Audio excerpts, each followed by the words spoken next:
네, 그럼 이제 교과서 제도로 들어가도록 할게요.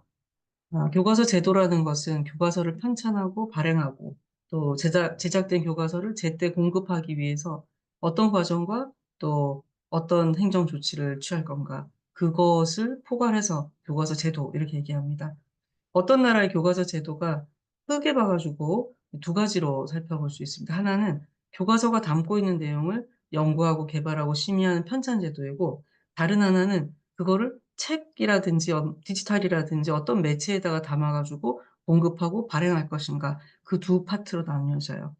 그래서 우선 교과서의 예, 편찬 제도에 대해서 보겠습니다. 편찬하는 거 말했죠, 아까? 예.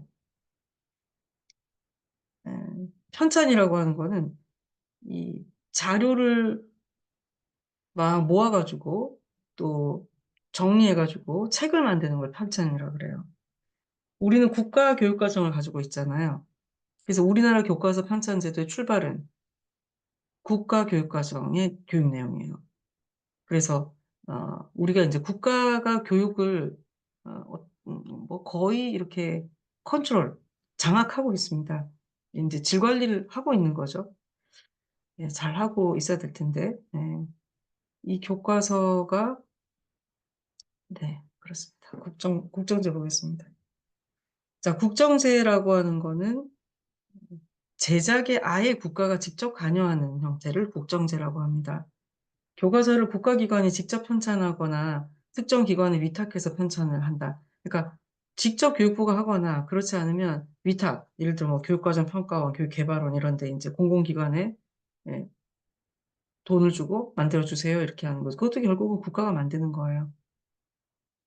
그래서 편찬하고 연구하고 개발하고 심의하고 발행하고 공급하고 이 모든 것을 국가가 철저하게 관장하는 교과서 제도가 국정제 제도입니다.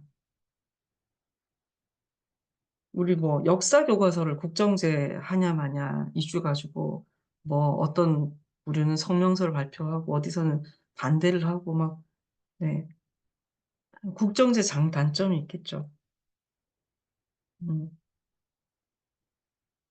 자, 현재 우리나라의 국정 도서는요.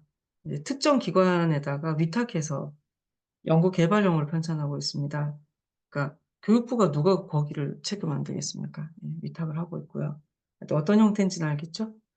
두 번째 검정제라고 하는 거는 교과서 제작에 국가가 직접 관여하는 방식이고, 참, 직접이 아니고 간접으로. 민간 출판사에서 제작해가지고 그거를 국가 검정위원회에 제출을 하는 거죠. 그래서 거기에 심의를 통해서 검토하고 검사 다 했어. 그렇게 해서 합격했어요. 그래서 이제 그 합격한 거가 교과서가 검정 교과서예요. 그런데 합격은 하더라도 고칠 부분이 있잖아요. 그래서 그 위원들이 이런 부분 고치고 다시 우리가 논문 투고 같은 게도 마찬가지예요. 수정 후 게재가 있지만 수정이 됐는지 안 됐는지를 또 확인하는 단계가 있단 말이에요.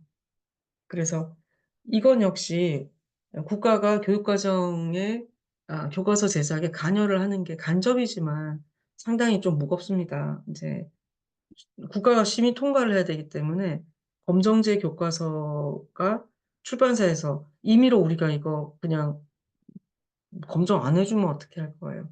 근데 한때는 제가 예를 좀 들기는 그래서 고쳐 이렇게 했는데 이거 못 고쳐. 출판사에서 못 고치는 게 아니죠. 지필위원들이 난 절대 못 고쳐. 이러면서 이제 얘기가 복잡한 얘기가 그런 거 가지고 교육 관련해서 뉴스나 이렇게 보시면 음, 주로 이제 검정제를 많이 하기 때문에 그다음 인정제라고 하는 건 이제 교과서 사용에 국가가 관여하는 방식이긴 하지만 하지만 민간이 저작한 거에 대해서 국가가 이거 사용해도 되는지를 심사하고 결정하는 제도예요. 만드는 데는 관여 안 하고. 예. 그다음 자유발행제라고 하면 국가가 교과서의 저작이나 사용에 대해서 관여하지 않는 방식이고 어, 이제 아예 국정교과서가 없는 거예요.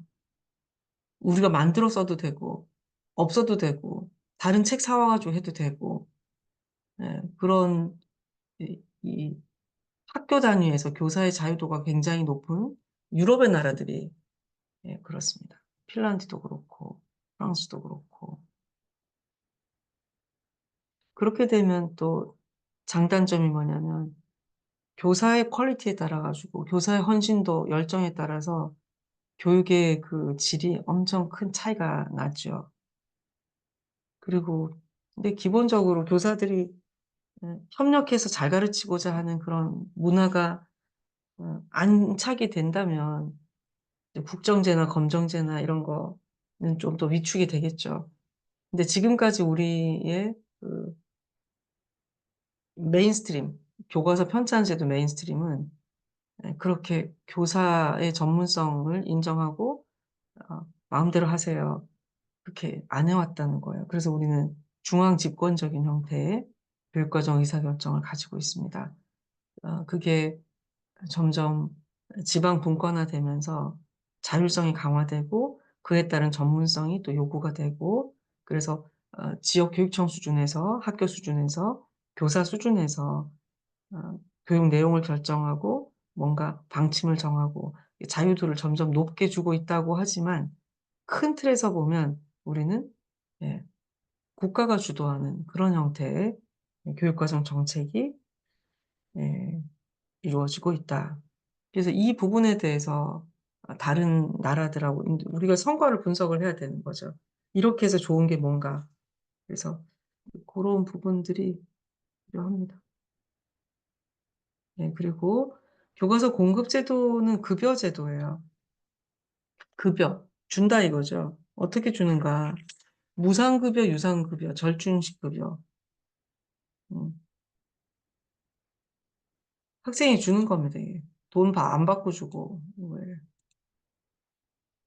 돈 안 받고 주고, 돈 받고 주고, 누구는 받고 누구는 안 받고 주고, 절충식. 그러면 급여제의 장점을 보겠습니다. 급여제가 있으면 뭐가 있겠습니까? 대여제가 있겠죠. 빌려주는 거. 근데 일단 급여는 그냥 주는 거예요. 우리 다 그냥 주죠. 그러니까 교과서 급여제는 학생에게 교과서를 직접 제공해서 개인이 교과서를 소유하고 관리하고 활용하게 하는 것을 말합니다. 음, 이 급여제의 장점을 보겠습니다. 사용 시기의 정기성. 필요할 때 내가 볼 수 있어요. 집에 들고 갔다가 필요할 때 내가 보고 사물함에 넣어놓고 다닙니다. 그다음에 사용 방법의 적절성. 내 거기 때문에 밑줄도 치고 뭐 접기도 하고 막 포스트잇도 붙이고 그다음에 이거 못합니다. 애착감이 애착심. 음, 애착심. 아끼는 거죠, 자기 거라고. 저도 교재 표지를 책 받으면 다 껍데기 했어요. 막 예쁜 거 하고. 음, 한 중학교 때까지 그랬던 것 같은데 지금 막 뜯고 이러면 뜯어가 무거우니까. 그다음에 네 번째가 위생적 활용. 네, 더럽게 안 쓰고 깨끗이 쓴단 말이에요. 급여제 단점을 보겠습니다. 일단 막대한 재정 부담. 하나씩 다 줘야 되는데 요즘 퀄리티도 좋잖아요. 음, 그리고 일회성 소모품인 제작으로 교과서 질에 제약이 있습니다. 1년 보고 끝날 거기 때문에 어떤 거 하나 끼기 때문에 너무 좋게 만들면 낭비라 이거죠. 1년마다 그 헌책 혹은 그 폐지를 폐지장에 교과서가 산더미처럼 쌓여가지고 그걸 이제 다 폐지로 활용하는데 너무 아깝긴 하죠.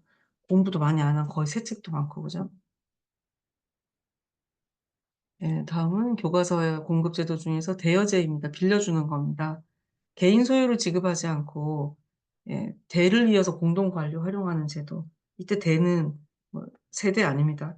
1학년, 2학년, 3학년. 네.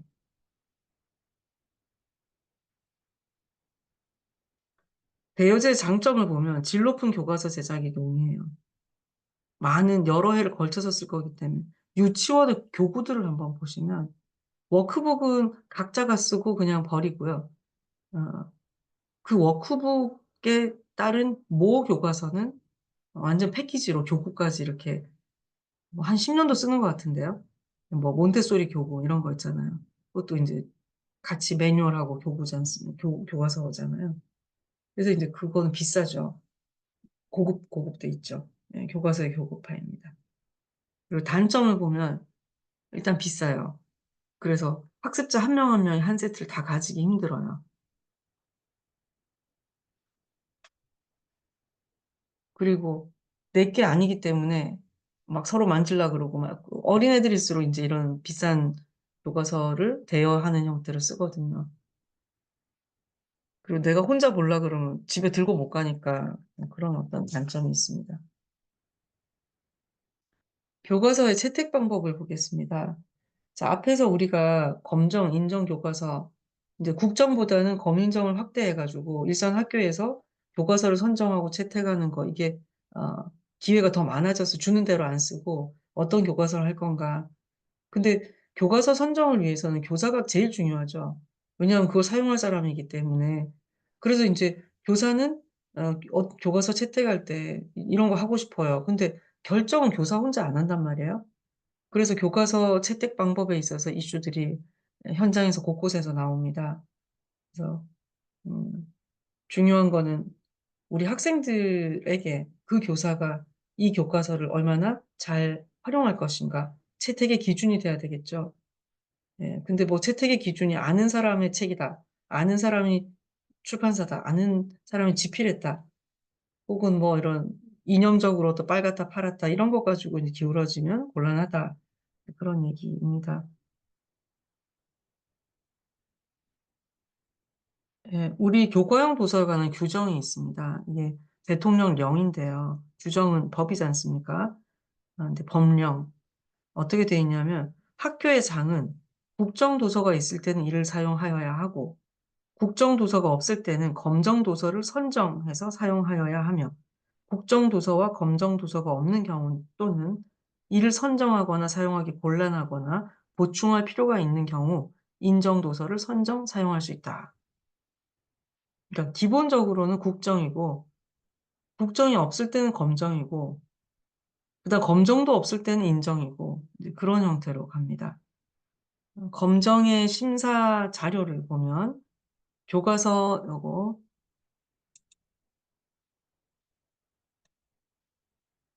교과서 검정 심사를 할 때 교과서로 합격시킬 건가 안 할 건가 그거를 평가하는 자료가 검정 심사 자료예요. 그래서 검정에 합격한 교과서에 한해서 이제 검정 과정에서 이게 나온 교과서 내용 검토 의견을 제공해가지고 요거 수정하세요. 그냥 합격이 아니고요. 아이고. 네, 그 다음이 이제 두 번째가 발행사 홍보 자료입니다. 출판사에서 우리 거 많이 채택되도록 우리의 교과서는 어떤 장점이 있습니다. 막 그런 거 어필하겠죠. 네. 그 다음에 세 번째가 도사 모임이나 학회예요. 수학학회에서, 한국 수학학회에서, 이 도서를 추천합니다. 이렇게 하는 거는 거기 학문 커뮤니티에서 많은 에, 사람들이 합의를 했다는 겁니다. 근데 그렇다고 꼭 모든 학교가 그거를 채택하지는 않을 건데, 교과서 채택에 이렇게 관여되고 영향을 주는 내용들이 이런 정도다라고 하는 거 말씀드리고요. 디지털 교과서로 넘어갈게요.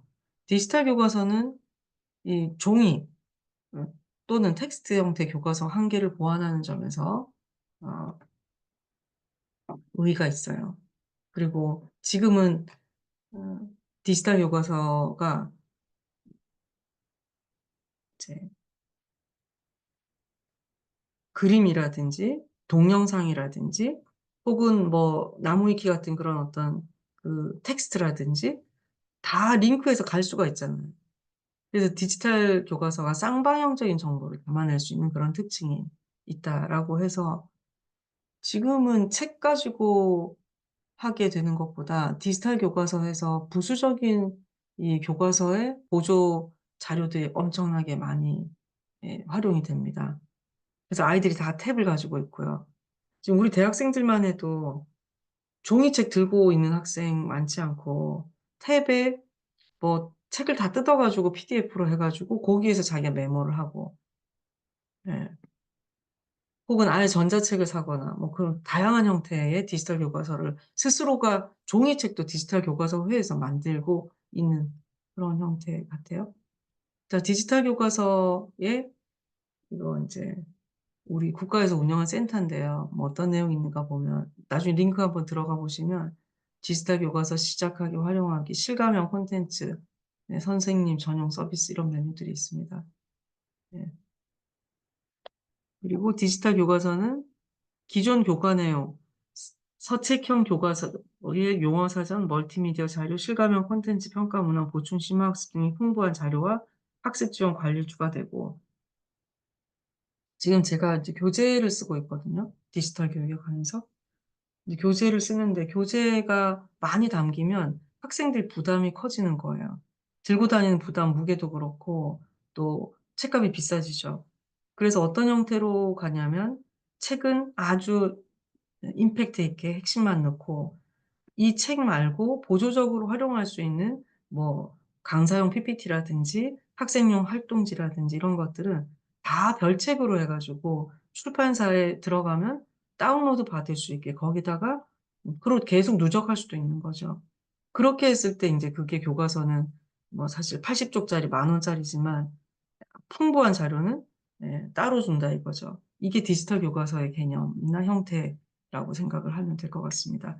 근데 초중고는 이거를 대학은 인제 우리가 해야 됩니다, 교수들이. 그렇지만 초중고는 국가에서 이런 걸 해 주니까 네 좋은 것 같습니다. 어 AIDT라고 있습니다. 우리 교재에는 없는데 예 AI 디지털 텍스트북이에요. 이제 비전을 보면 모두를 위한 맞춤 교육 Education for all. 이게 인제 상당한 의미심장한 말입니다. 모두를 위한 교육이에요. 공부 잘하는 엘리트 학생을 위한 교육이 아니고 공부 못하는 애들도 예 밑에 처지는 애들을 위해서 하는 그러니까 개별화 교육이죠. 그래서 맞춤이라고 단어가. 그래서 A artificial 예 이 adaptive learning이라고 하는 게 딱 최적화된 맞춤 학습이라는 뜻이고요.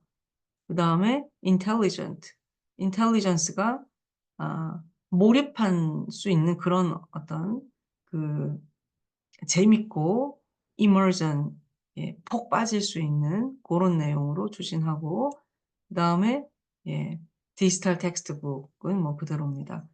이 인공지능이라고 하는 게 AI인데 지금 교육부가 만드는 AI 디지털 교과서는 이때 AI에는 또 다른 어떤 가치 혹은 방향성을 담았다라고 하는 게 지금 여기에서 얘기하고자 하는 거예요. 그래서 이때 AI가 그냥 AI가 아니고 네 학습자의 특성에 맞추겠다. 그다음에 인텔리전스 하는 거는 이제 폭 빠지게 재밌게 만들겠다. 뭐 고런 내용이어 가지고 우리가 기존에 AI 이렇게 얘기했을 때 인공지능이지 않습니까? 근데 그 내용을 쪼끔 더 마사지를 쪼금 해서 요렇게 네 지금 사실은 AIDT에 대해서 반대가 어마어마하게 많아 가지고 2025 년부터 영어와 수학과 정보 과목 3 과목을 AI 디지털 교과서를 인제 채택을 한다라고 선언을 하고 그에 따라 가지고 어떻게 AIDT를 활용할 것인지 활용할 교사 당장에 활용해야 될 교사들을 대상으로 연수도 하고 인제 그 준비를 이제 24년 내내 했거든요. 근데 너무나 하다가 반대가 많으니까 아 근데 지금은 이미 인제 검정 다 통과했어요. 그래서 안 할 수도 없어요. 근데 '다른 교과로 더 확장할 건가? 그거는 인제 속도를 좀 조절하지 해야 되지 않을까?' 이런 어떤 논의 수준입니다. 그래서 뭐 'AI가 막 발달했다 해서 모두 다 AI 교과서를 써야 되는가?' 이런 부분에서 우리 그런 판단이 디지털 리터러시예요. 그냥 인제 무비판적으로 '기술이 좋으니까 뭐 활용해야지.' 이게 아니고요. 이거를 우리가 과연 활용을 어디까지 해야 될 것인가에 대한 그런 판단과 아 인식이 필요해요. 또 거기에 따라서 뭐 토의도 필요하겠죠. 이제 그러고 있는 상황입니다. 그래서 관심을 좀 가지면 좋겠고 AIDT의 개발 가이드라인을 제가 책을 봐서 보니까 뭐 그렇게 어떻게 다를까 궁금해요. 아직까지 노출을 안 했어요. 검정 단계에서 통과를 했는데 예 이제 조만간 바뀌어질 겁니다. 여기 보면 네. 저는 핵심적인 게 이건가 싶은데요. 이것도 그렇고. 학생이 어떻게 학습했는지에 대한 자료 근거가 교사가 디지털 교과서를 쓰더라도 그거에 대해서는 없잖아요. 교사가 그냥 학생에게 가정통신문에 뭐 이 학생이 어떻게 수업을 하고 뭐 잘하고 이런 거 쓰지만 그거는 굉장히 일부잖아요. 근데 지금 여기에서 얘기하고자 하는 거는 학생이 학습하고 문제 풀고 이런 기록들이 다 내장돼 있어서 이 학생은 어떤 부분이 부족하다. 예를 들어서 뭐 영어다 그러면은 스트럭처도 있고 문법도 있고 버캐블러리도 있는데 그중에서 어떤 게 부족하고 이런 것들에 대한 학습 데이터들이 누적이 된다. 저는 고렇게 좀 생각을 하는데 아직 못 봐서 모르겠어요. 네. 예. 오늘 수업은 여기까지 하고 종료하도록 하겠습니다. 수고하셨습니다.